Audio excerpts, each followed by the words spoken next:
இன்சொல் அமுது வழங்குபவர் மா ஜெகத் கஸ்பார் அவர்கள்.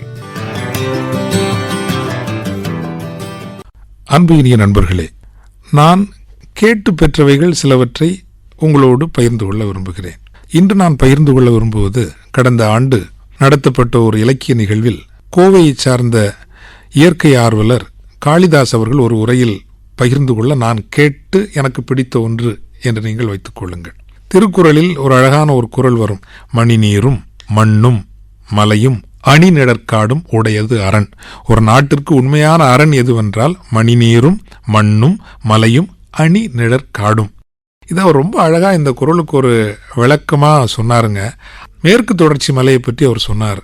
உலகத்தினுடைய மகா அதிசயங்களில் ஒன்று நம்முடைய மேற்கு தொடர்ச்சி மலை. அமேசானாக இருக்கட்டும், நைல் நதியாக இருக்கட்டும், கங்கையாக இருக்கட்டும், யமுனையாக இருக்கட்டும், எல்லா மகாநதிகளும் பனிமலைகளில் தொடங்குகின்றன.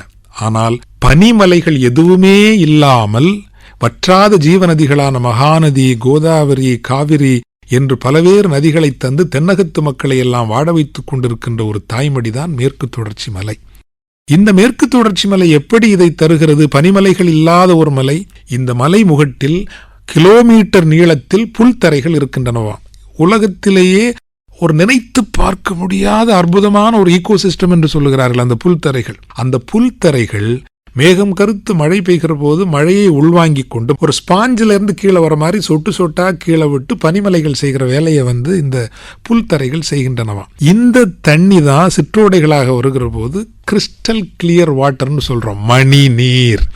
நீங்க அகஸ்தியர் மலைக்கு மேல போய் காரையாரெல்லாம் தாண்டி நீங்க அந்த மேல போனீங்கன்னா அந்த மலையில் அப்படி வரக்கூடிய அந்த கிறிஸ்டல் கிளியர் வாட்டர், மணி நீர் குடித்தால் ஒரு நோயும் வராது. 100 ஆண்டு காலம் நிச்சயமாக நீங்கள் வாழ்வீர்கள்.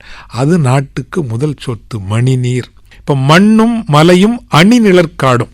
இப்ப இதுல இந்த சொட்டு நீரெல்லாம் சேர்ந்தா சிற்றோடை ஆகுது. இந்த சிற்றோடைகளை பாதுகாக்கணும்னா மலை வேணும். அந்த மலையிலிருந்து மண்ணும் அணிநிழற்காடும் எப்படி வருதுங்கிறது ரொம்ப முக்கியம். ஏனென்றால் அணிநிழற்காடும் இந்த மண்ணும் இல்லைன்னா மேற்கு தொடர்ச்சி மலையில் வரக்கூடிய இந்த தண்ணி தஞ்சாவூருக்கு வயல்களில் விளைச்சலாகி நம்முடைய வயிற்று பசியை தீர்க்காது.